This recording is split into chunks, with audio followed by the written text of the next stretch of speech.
Nadia Boltz-Weber, a Lutheran pastor whose writings I follow, shared an interesting conversation this past week.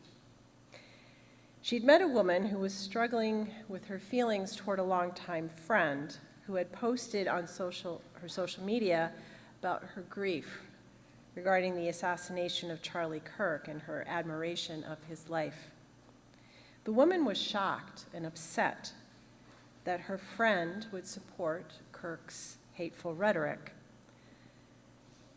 Nadia wrote, she decided to meet her friend for coffee, to express how sad she was that her friend would think so highly of someone who said such horrible things about Black women and queer folks. When she showed her friend all the quotes and videos that demonstrate why she loathed Kirk, her friend said, "What in the world? I've never seen any of that," and proceeded to show her what of Kirk had come across her own screens during the very same time. The images of Kirk the two women saw over the years were eerily dissimilar. Each woman had been served a different portrait of the same man, and each was sure hers was the real one. Two realities, both utterly convincing, both incomplete.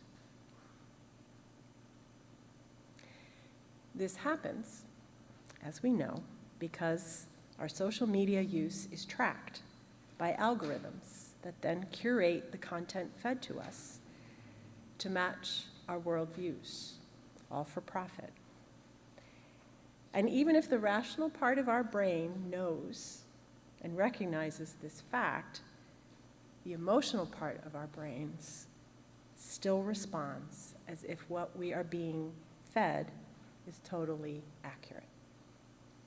And as Nadia points out, the impact of these algorithms on our connections and relationships are real.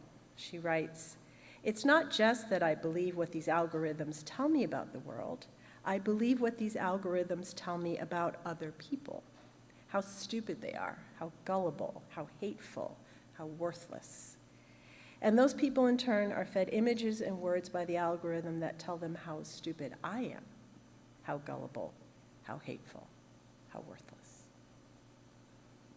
The woman in Nadia's story experienced what psychologists call cognitive dissonance.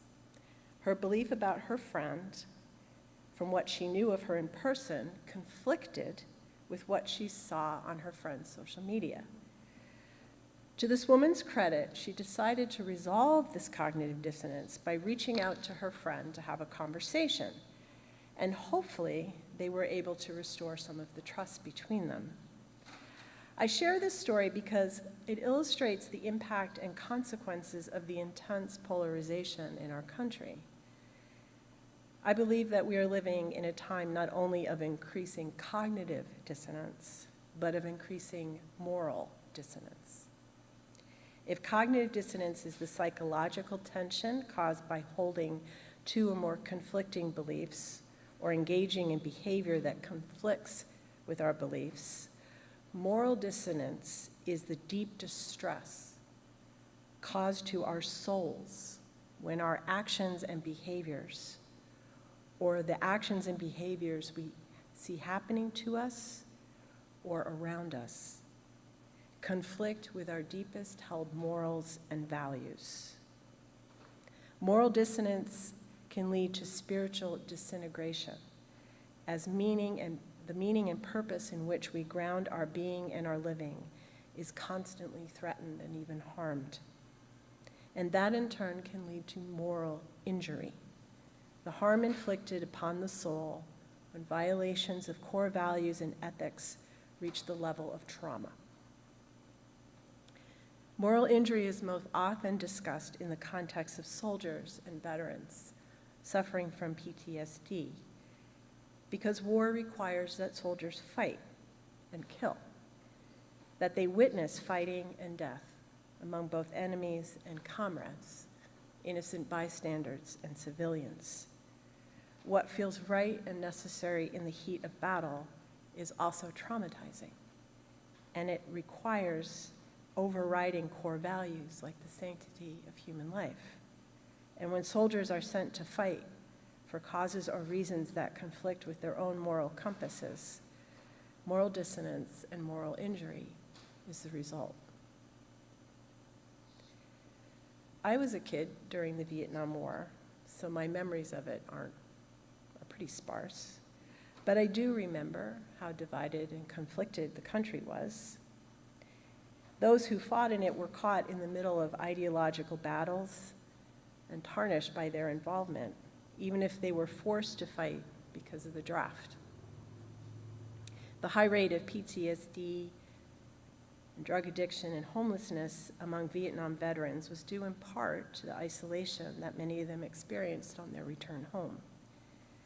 They did not receive the hero's welcome that is supposed to help soldiers reintegrate into civil society, affirming and justifying the sacrifices they made on the battlefield, including the moral ones. I remember also the controversy around the building of the Vietnam Veterans Memorial years later. It was radically different from the traditional memorials, and it was designed by a young Asian American woman who, as several veterans pointed out, had never experienced war. Once built, though, something shifted. When Josh and I lived in the DC area, I visited that memorial frequently, on my own, with family and friends, and with my students when I was a teacher. I was haunted by it. And every time I went, no matter the time of day or the season, I saw people touching the names of those they knew, crying or praying or making a rubbing.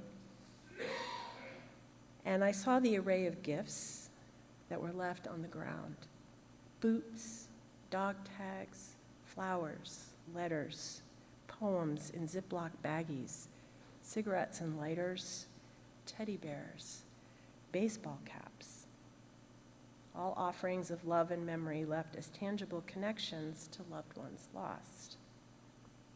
And seeing these gifts reminded me that each one of the names belonged to someone: a brother, a father, a son, a husband, a sweetheart, a friend, a comrade. The wall provided a sacred ground, a container to hold the release of individual and communal grief. And I always think, one day, it's already happening, there will be no one alive who will remember the names, the dead on that wall, and the memorial will exist, as it often described, only as a scar on our national body. The Vietnam Veterans Memorial focused us on the shared humanity around grief and loss surrounding the war, and witnessing the touching of the names on the wall and the leaving of the notes and tokens at the base of it invites us to wonder about the stories of the people whose names are etched there and the stories of those who are grieving. It establishes a human connection, as we can all imagine what it is like to love, and thus what it is like to grieve. And the wall became one path for finding our way back from the moral dissonance and injury of that time, experiencing compassion for those who lost loved ones, and finding meaning in each other's humanity. I'm not trying to sugarcoat the realities of the Vietnam War or the wrongs committed, the lives lost not just among Americans, but the Vietnamese, and the destruction of their country. I imagine and I hope that we will continue to struggle with the moral consequences of having fought such a war, indeed of fighting in any war. Moral dissonance is not a modern concept. Jesus knew it when he overturned the tables of those who were turning a profit by preying, P-R-E-Y-I-N-G, upon those who arrived at the temple, their souls vulnerable, in need of healing and prayer, whether for comfort, forgiveness, or hope. I'm always particularly disturbed when religion is used as a tool of moral dissonance and injury. Human beings are meaning-making creatures. As Jeff Zust, a military chaplain, notes, to be whole, our souls need to integrate what matters with who matters in ways that matter. Our longing for wholeness can make us vulnerable to those who promise us easy shortcuts or who shame us, convincing us we need to suffer or pay for healing. While I sometimes wonder what Jesus would make of those currently preaching hate and white nationalism in his name, I imagine he would not be surprised, recognizing them as a new breed of moneylenders, marketing greed as justice and self-righteousness as salvation.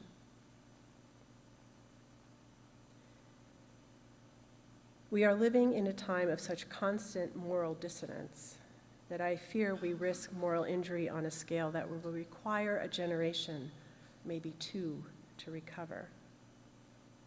Remember that moral dissonance and moral injury are caused not only when our own actions conflict with our values and ethics, but when we are the victims of actions that violate our morals, and if we witness immoral actions being perpetrated against others. Our country claims to have been built upon the rule of law and the ideals of freedom and equality. Now that rule of law is being flouted or ignored. People, including children, are being rounded up without due process by mass government agents and sent to prisons far away from their families and communities. American soldiers are being deployed against their own people and against the will of local and state governments to prevent freedom of assembly and speech. Thousands are on the cusp of losing health care and with that, economic stability. We are being told that we are a nation divided, that our neighbors are our enemies if they do not think like us, look like us, worship like us, or vote like us. And the algorithms are working hard to ensure that we see and hear only what justifies our fears and feeds our hatreds. Given the moral dissonance and even injury that we are experiencing, how do we find a way through? How do we reintegrate our values and ethics with our living and our actions? Brian Stevenson, author of Just Mercy and the founder of the Equal Justice Initiative, observes, we are all broken by something. We have all hurt someone and been hurt. We all share the condition of brokenness, even if our brokenness is not equivalent. Sometimes we're fractured by the choices we make. Sometimes we're shattered by things we would have never chosen. But our brokenness is also the source of our common humanity, the basis for our search for comfort, meaning, and healing.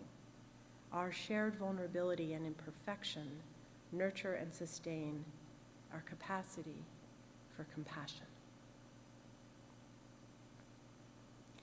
Our closing hymn this morning is an African-American spiritual, There is a Balm in Gilead. I recognize that some of its traditional religious language will make some of us uncomfortable, but it speaks to the relationship between moral injury and compassion. The refrain, there is a balm in Gilead to make the wounded whole. There is a balm in Gilead to heal the sin-sick soul, is a prayer of compassion. It holds the suffering of the enslaved people who sang it, those wounded and longing for freedom. And it also prays for the enslavers, the sin-sick souls who caused their physical and spiritual suffering, and whose own souls are suffering too, so out of harmony with God and with their moral compass.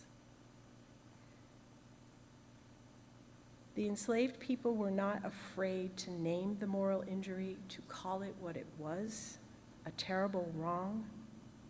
But even as the enslaved people claimed their own humanity, which had been denied to them, they affirmed the humanity.